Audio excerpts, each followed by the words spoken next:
But let me go ahead and move on to topic number 3. And I'm so excited for the topic. And I'm so excited for the panel that's here to talk about it. And Elliot, I'm going to come to you first. But this is topic number 3 right here is a huge purchase. Crazy purchase. Netflix. Oh, yeah. Lord. That makes no sense to me. What has decided to buy the rights, keyword rights, of the film of Knives Out, which was successful. I'm not gonna hate on that. You know, but I do have the report right here from Variety. It says Netflix buys Knives Out sequels for $450 million. And again, guys, I have the link to this down below in the description box if you want to check out the whole article. But let me go ahead and pull this up right here. It says Netflix is plunking down an astounding $450 million for the rights to Knives Out 2 and Knives Out 3, the next two follow-ups to the 2019 murder mystery, sources tell Variety. The films will reunite director Rian Johnson and Daniel Craig, who teamed up so memorably on the first detective story. Elliot, I'm coming to you first, man. How are you feeling about this, man? This is a huge purchase. Yeah. It's kind of wild, but how are you feeling about this news? Hey man, this is a win. This is a W for Netflix, obviously, right? This is a combat, you know, HBO Max, and there are a slew of announcements with the theater and stream at the same time. Obviously, Disney Plus with Marvel, and you know, streaming is the future, obviously, right? So this is just a huge win for them in regards to, okay, they're ready to play ball. They're still the king of the hills, but Disney and all the other streaming services are on their coattails. So I mean, for theater going audiences, this might not be the best news, but hey, it has to be something with the streaming numbers. I know the film did well at the box office. It, you know, I think it was nominated for best screenplay last year with Rian Johnson.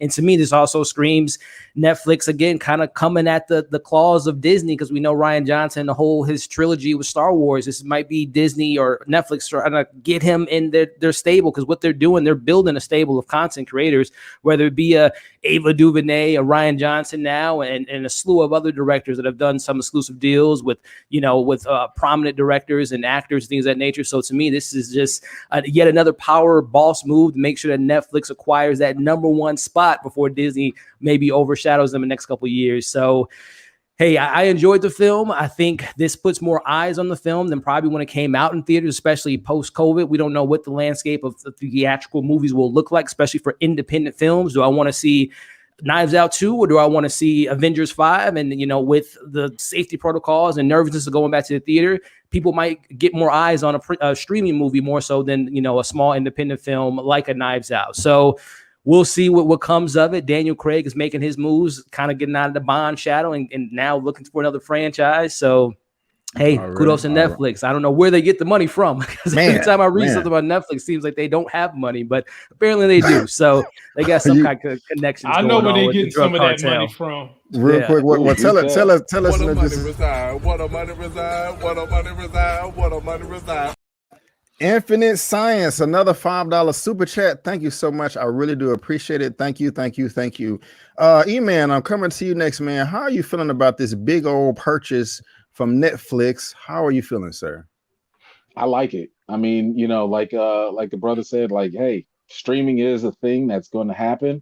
I don't know, especially with theaters reopening, if something like this is going to be able to survive against the, you know, Avengers 5 or Avatar 8 or whatever, you know, that happens to come out. So I like the fact that Netflix is going to be like, hey, you know what? This is going to be maybe one of our flagship movies.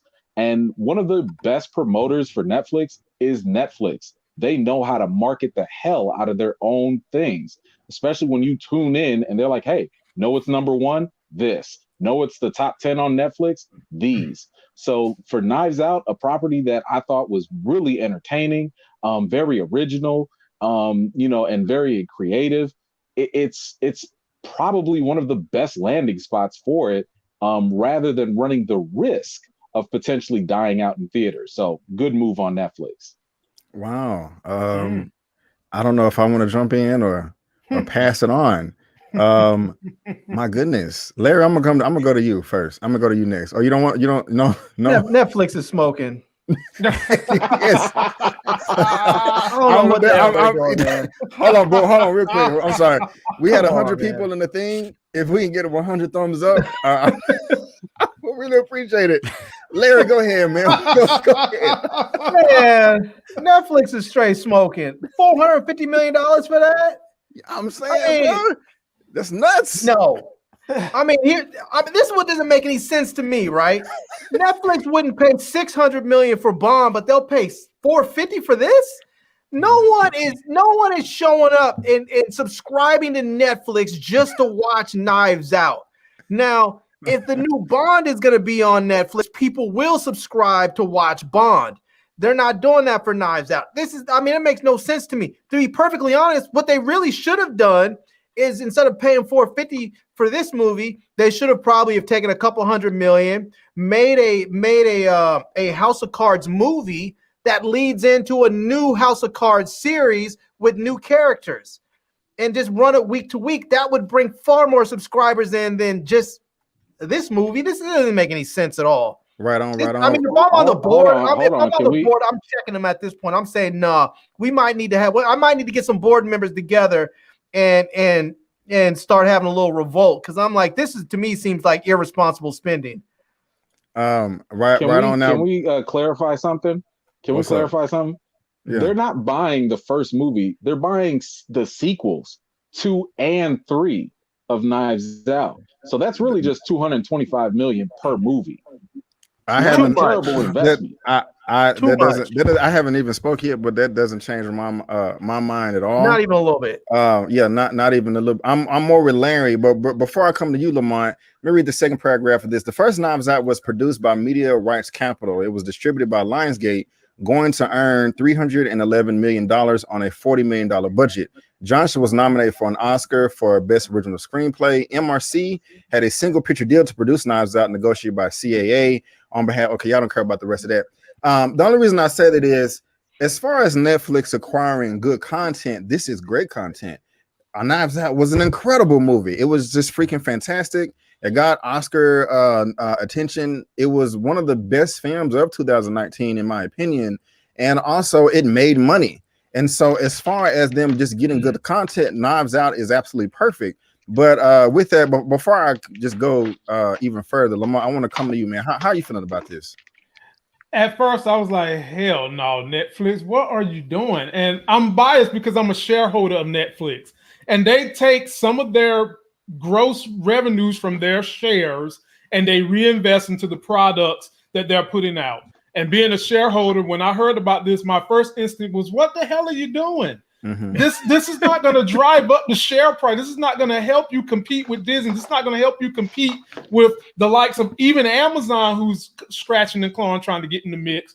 But then I started reading a little bit about what the first movie did. It made $300 million. And if you take the perspective Eman said and you split it down the middle, you're talking about 220 some odd million. And if you can project that the next movie will do as well as the first one, which usually doesn't happen a lot of the times, let's just say they make half of that. They'll make $150 million. And if the next one does $150 million, they will have lost money if it goes in that trajectory. So I was just like, man, nah, I didn't feel it.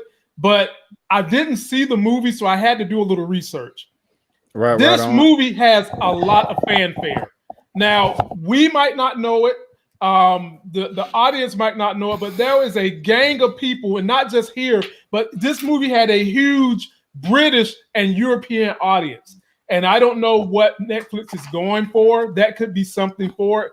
But my first gut instinct, as someone who owns 100 and some odd shares of Netflix stock, hell no, Netflix. I'd rather see you do a better job on Henry Cavill's Witcher and some other products that you guys can do. Bring that stuff in, not on this. All right, now they should have put some of this money and made like an animated Popeye movie or Betty Boop or something. Those movies make a ton of money. I don't know about that, but I would have felt more better if they took this $450 million and just made some original content. Yeah, I mean, yes. I don't understand. I mean, that's really winning right here. Y'all been wasting all these billions of dollars for over a decade on licensing fees. You know, I mean, the only reason you're number one is because you was the only. but y'all finna get sucked up. In my opinion, $450 million acquisition.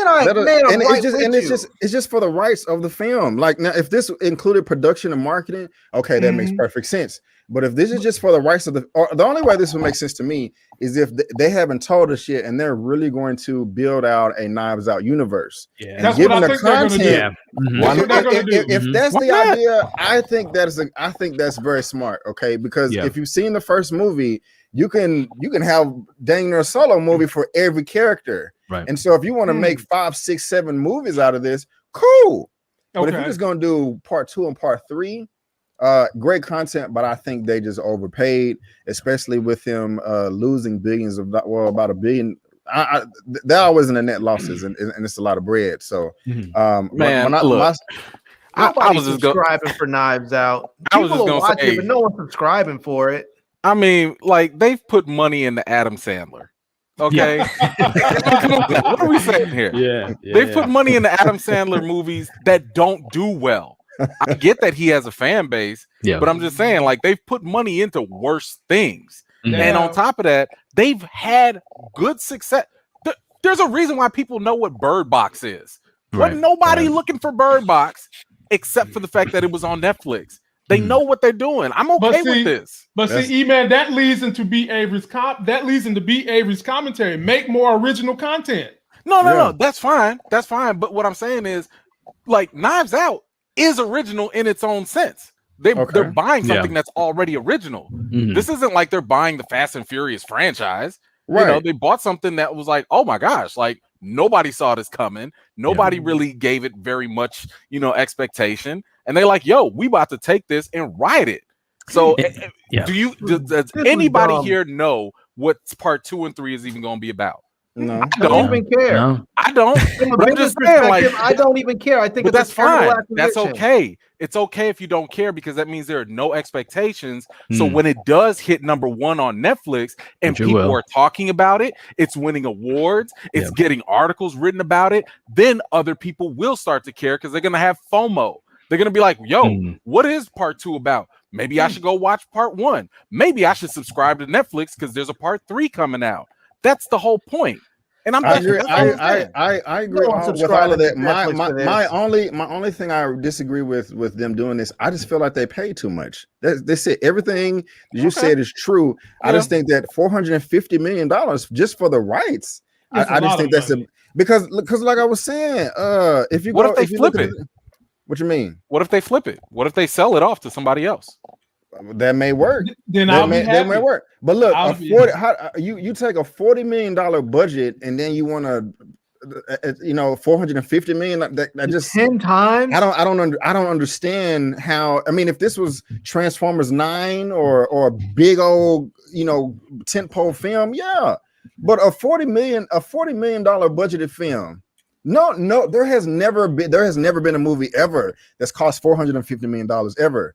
I mean, barely 2. I mean, if you get 2 tentpole comic book movies, you're in that range, but those are 2 comic book tentpole films. But and it was a great film, a drama for $40 million budget to $450 million. I'm like, what? I mean, they overpaid for sure, but to E-Man's point, I think this will be a pretty big smart kind of payoff, just because I know for one of which the biggest selling point for me from Knives Out was the cast. This incredible cast. I think for the sequels, just imagine the cast even getting bigger and knowing that Netflix just a couple months ago they announced 76 movies every week, and The Rock, Ryan Reynolds, Gal Gadot in the movie. We got all these different actors teaming up on Netflix, and this is yet another power move to get more talent involved. And I wouldn't be surprised if you see a Rock, a Gal Gadot in Knives Out 2, and like you mentioned earlier, in regards to spinoffs and different things that they can spawn this into another franchise on Netflix. And also not to forget that Netflix is probably the #1 platform for murder mysteries. Like every time there's a murder mystery,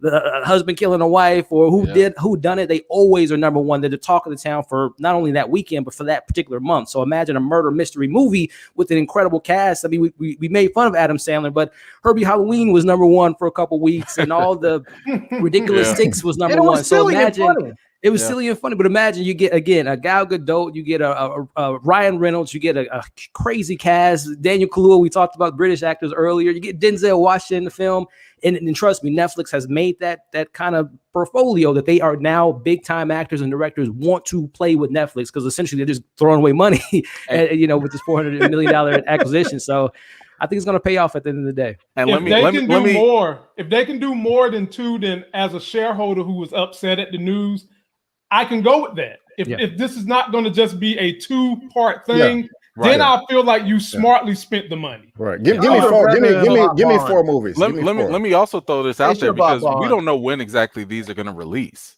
These could release like in the next 3, 4, 5 years.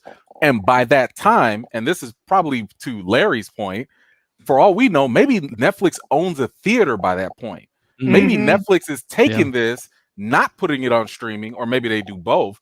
And then they put it in theaters where it earns even more money. Because again, $225 million is not an unreasonable amount of money to put into one movie that goes into theaters and gets broadcast, all around the globe. It's still high, but I'm just saying it's not unreasonable. Eman, what I want to know is if Netflix is owning theaters, are they going to run a subscription service like Movie Pass, where if I subscribe to Netflix, I get to go to the movies for free? I'd like that. I'd like that. At least a discount. At least a discount. I would like that. In the very last shareholders meeting, they kicked around the idea that they are going to be doing in-person theaters, but they're going to start them in Europe.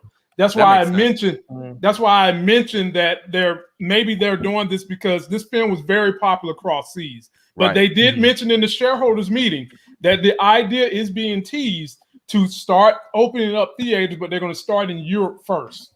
That makes sense. I forgot. And keep in mind, most movies make more money overseas than they do in the U.S. Way more. We only make maybe like a third, of like how much they tend to make. So you mean combined, right? Yeah. I'm talking about like the combined revenue of most movies. It's like 30, overseas that really makes the money. They make like 35% of their revenue or something like that from America. Right. Nathan Moore, he was asking if a film company can't own a movie theater, and they can now. That was for a long time. Studios couldn't own the theaters as well, but they can now. So now you can be both a distributor and an exhibitor. So and to again, that last point down the line, this ain't for like next year or something. And again, just even if they don't buy a theater, they do have movies that Oscar contender movies, the Irishman and stuff like that. So I would imagine even if they don't have their own theater chain, you will be seeing Knives Out 2 and 3 for a 2-week period before it's exclusively on Netflix. So again, I think this is a win. And Daniel Craig, again, he's the returning character, but who knows, in part 3 they might have a universe where whoever the cast was in part 2 or survived can translate into 3, and you bring back Ana de Armas and Jamie Lee Curtis and Michael Shannon. So they got a little universe that they're maybe building a murder mystery verse on Netflix. Right on. Well, I love that, man. Very great points by everybody. You know what I'm saying? Why does everybody have to have a universe now?